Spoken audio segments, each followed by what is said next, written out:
Hey friends, welcome back to our channel. दोस्तों, आज हम द लास्ट ऑफ अस के 6th एपिसोड को एक्सप्लेन करेंगे, जिसका टाइटल है किन। कहानी को अच्छे से समझने के लिए आप हमारे चैनल पे इसके पिछले एपिसोड्स की एक्सप्लेनेशन देख सकते हैं, जिसका लिंक आपको डिस्क्रिप्शन में मिल जाएगा। साथ ही फ्यूचर एपिसोड्स की एक्सप्लेनेशन के लिए आप हमारे चैनल को भी सब्सक्राइब कर लेना। तो चलिए बढ़ते हैं कहानी की तरफ। एपिसोड स्टार्ट होता है 3 महीने बाद, जब जोल और एली व्योमिंग सिटी पहुंच गए थे और कोडी टावर, जहां से टॉमी का आखिरी कॉल आया था, वो वहां पर जाकर देखते हैं कि वहां कोई इंसान नहीं बचे थे, जिस वजह से जोल आसपास की जगह चेक करने का डिसाइड करता है और एक केबिन में पूछताछ करने चला जाता है। वो घर एक बुजुर्ग कपल का था, जो उसे बताते हैं कि वो टॉमी नाम के किसी भी इंसान को नहीं जानते। फिर जोल उन्हें वेस्ट की ओर जाने वाला कोई सेफ रास्ता पूछता है, जिस पर वो उसे वहां जाने से मना करते हैं, क्योंकि वहां जो कोई भी जाता है वो वापस नहीं लौटता, और अगर उसका भाई टॉमी उस ओर गया भी होगा तो वो अब तक मर चुका होगा। उसकी बातों से जोल परेशान हो जाता है और उसे पैनिक अटैक आने लगता है, जिसके बाद वो और एली उसी ओर जाने के लिए निकल जाते हैं और शाम होने पर एक जगह हॉल्ट लेते हैं। वहाँ क्यूरियस होकर एली उससे पूछती है क्या उसका ब्लड सच में उस इन्फेक्शन पर काम करेगा।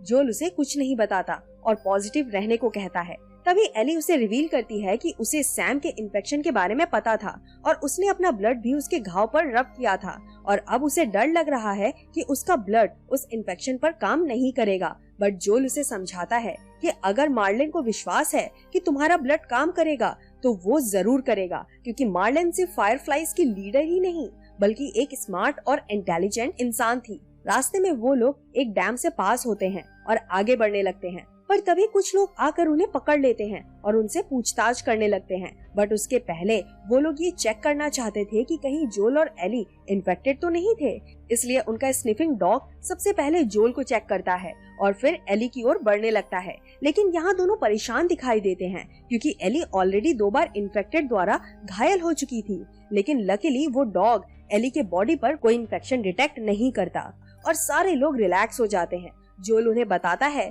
कि वो अपने भाई टॉमी को ढूंढ रहा है, जिसके बाद वो लोग उनकी गन्स ले लेते हैं और दोनों को अपने साथ लेके जाने लगते हैं और फाइनली उन्हें ऐसी जगह लेके आते हैं जहां काफी सारे लोग एक गेटेड सोसाइटी में शेल्टर ले रहे थे।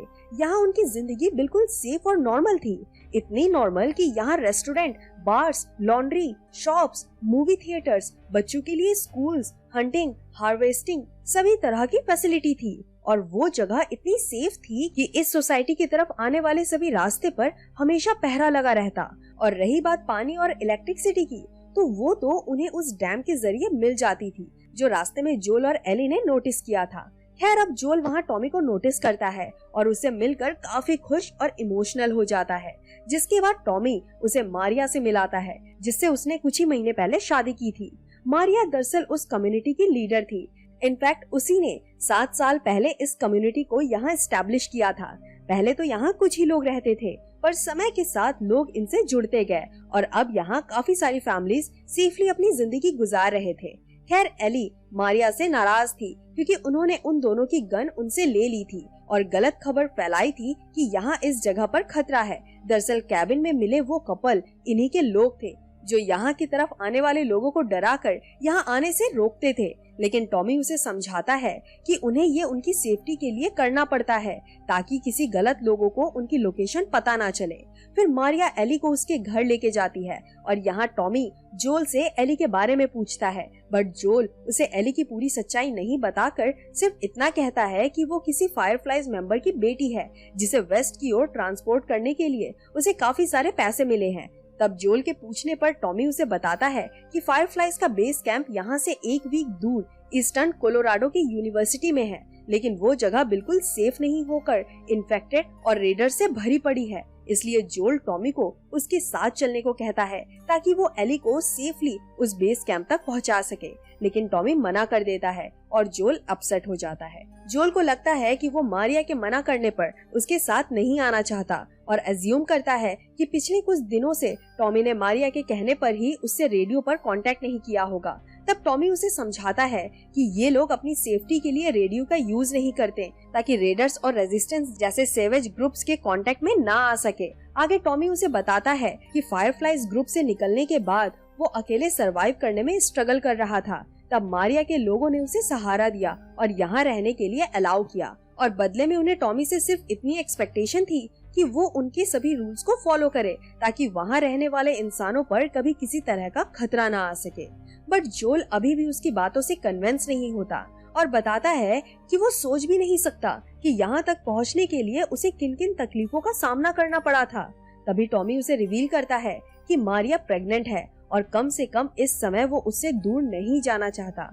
टॉमी को मारिया की फिक्र हो रही थी और सच मानो तो वो मौत से डरने लगा था। जोल समझ गया था कि टॉमी अब उससे ज्यादा मारिया को इम्पोर्टेंस देने लगा था, इसलिए वो गुस्सा होकर वहाँ से चला जाता है। बाहर जोल की नजर एक लड़की पर पड़ती है जो उसे सेरा की याद दिला रही थी। यहाँ उसे फिर से पैनिक अटैक आने लगता है और हम समझ पाते हैं कि जोल की हेल्थ अब बिगड़ते जा रही थी। वहाँ दूसरी ओर एली मारिया के घर पर केविन और सेरा नाम के बच्चों के नाम पढ़ लेती है जिनकी डेथ हो चुकी थी।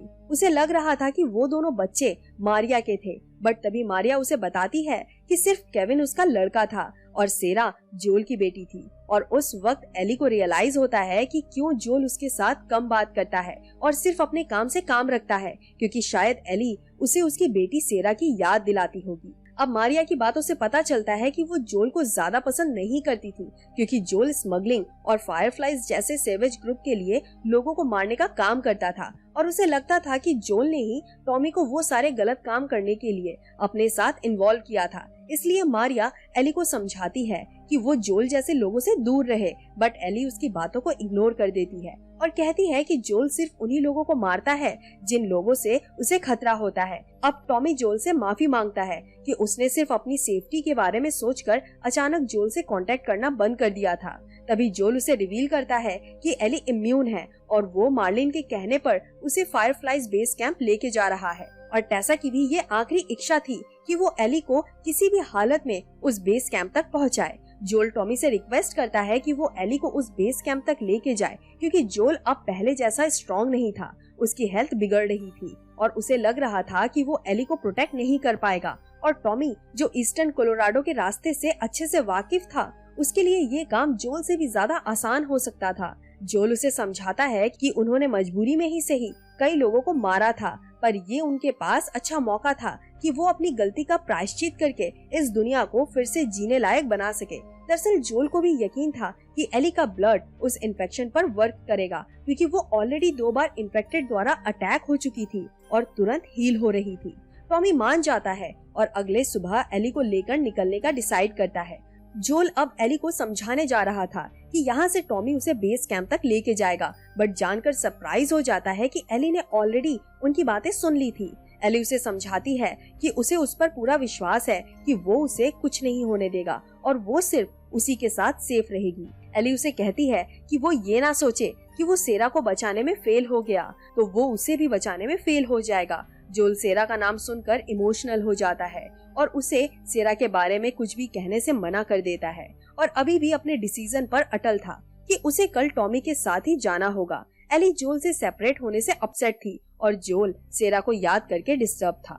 अगले दिन सुबह एली रेडी थी और एक्सपेक्ट कर रही थी कि शायद जोल अपना माइंड चेंज कर लेगा, लेकिन वैसा नहीं होता और टॉमी उसे पिक करने जाने लगता है। बट तभी जोल टॉमी को रोक लेता है और खुद ही एली को एस्कॉर्ट करने का डिसाइड करता है, जिसके बाद वो टॉमी से अलविदा लेता है और एली को लेकर वहाँ से निकल जाता है। अब करीब 5 दिन बाद वो लोग कोलोराडो सिटी में एंटर होते हैं और उस यूनिवर्सिटी के पास पहुँच जाते हैं। वो लोग नोटिस करते हैं कि वहाँ काफी सारे बंदर थे, जिससे जोल अंदाजा लगाता है कि शायद वो सारे लैब में एक्सपेरिमेंट के लिए यहाँ लाए गए थे। जिसके बाद जोल और एली अंदर जाकर देखते हैं कि वहाँ पर कोई नहीं था और वहाँ कई सारे मेडिकल इक्विपमेंट्स और मेडिकल रिपोर्ट्स जमीन पर पड़े हुए थे, जिससे मालूम होता है कि वहाँ सच में डॉक्टर्स का कैंप था। फिर जोल वहाँ एक मैप नोटिस करता है जिसमें सॉल्ट लेक सिटी के सेंट मैरी हॉस्पिटल को मार्क किया हुआ था।